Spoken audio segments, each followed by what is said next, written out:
Bienvenue dans les bonus de Famille Minimaliste, le podcast qui partage astuces, méthodes et réflexions pour apprendre à vivre mieux avec moins autour de nous, même en famille. Un lundi sur deux, je vous fais un petit épisode rapide où j'aborde une problématique très précise en espérant vous faire avancer dans votre tri ou votre pratique minimaliste. Et si vous voulez plus de contenu, rendez-vous tous les jeudis pour des épisodes plus longs. Allez, c'est parti pour l'épisode du jour. Aujourd'hui, j'aimerais aborder un sujet qui nous concerne tous, notre tendance à sous-estimer le nombre de nos possessions. C'est un phénomène tout à fait normal, courant et pourtant fascinant, qui a été mis en lumière par une étude de 2021 menée par l'ADEME, l'Agence de l'environnement et de la maîtrise de l'énergie. Pour vous donner un exemple, je vous mettrai le lien de cette étude-là en description, les participants avaient estimé avoir 16 paires de chaussures en moyenne, alors qu'en réalité, ils en avaient 29, c'est quasiment le double. Ou bien encore avoir 6 jeans, alors qu'ils en avaient en moyenne 9. Avant de voir en quoi c'est problématique de sous-estimer le nombre d'objets qu'on a chez nous, j'avais envie d'explorer pourquoi on a toujours plus d'objets qu'on le pense. Pour moi, il y a plusieurs raisons à cela. La première, c'est ce que j'appelle le stockage caché. Vous savez, ces espaces dans notre maison où on range des choses qu'on finit par oublier. Les greniers, les caves, les placards en hauteur. Ces endroits deviennent souvent des zones de stockage invisibles, remplies d'objets dont on ne se souvient même plus. On éparpille souvent aussi nos affaires à différents endroits, rendant l'évaluation du stock difficile. Si mes affaires de sport, par exemple, sont loin de ma garde-robe, je vais avoir du mal à évaluer le nombre de paires de chaussures. Ensuite, il y a le phénomène de l'utilisation répétitive. On a tendance à utiliser toujours les mêmes objets au quotidien. Pensez juste à nos garde-robes. On porte probablement 20% de nos vêtements 80% du temps. Les autres, ils restent là, dans l'ombre, presque oubliés, mais toujours bien présents. Du coup, à l'heure des comptes, on les oublie parce qu'on pense que à ceux qu'on utilise souvent. Et enfin, il y a un aspect psychologique à ne pas négliger, c'est simplement parce qu'on n'aime pas se percevoir soi-même comme des personnes qui accumulent ou qui gaspillent. On se ment un peu à nous-mêmes pour préserver notre image de consommateur raisonnable. Alors maintenant qu'on comprend comment ça peut arriver, pourquoi c'est problématique de sous-estimer nos possessions, vous allez me dire?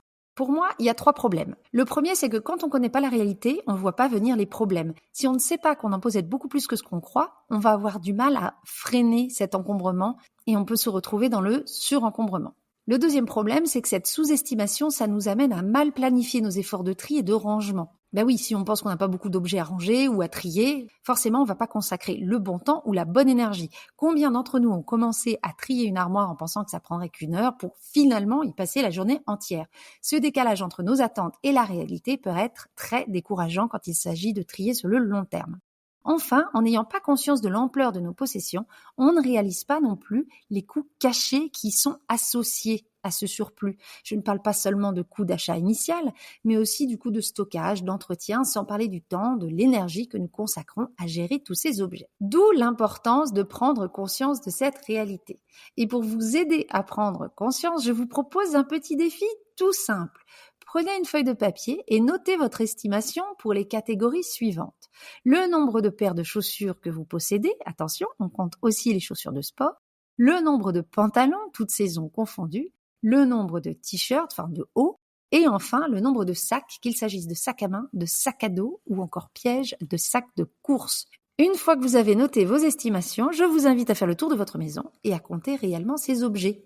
Ce petit exercice peut être très révélateur. Si vous ne vous êtes pas trompé de beaucoup, c'est pas très grave.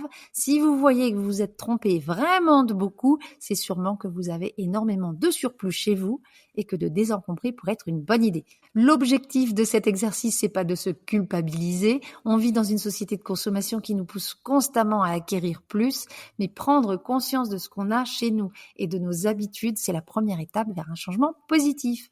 Si vous voulez aller plus loin dans cette réflexion, je vous invite à consulter le lien dans la description de l'épisode. Vous y trouverez un test en ligne que j'ai créé pour vous aider justement à évoluer le niveau d'encombrement de votre maison. C'est un outil tout simple, mais assez efficace pour commencer votre voyage vers une vie un petit peu plus facile à gérer. Et voilà pour l'épisode du jour. Merci d'être allé jusqu'au bout. S'il vous a plu, merci de m'aider à faire plaisir à l'algorithme de votre plateforme d'écoute en mettant des étoiles, des commentaires ou en partageant avec des proches.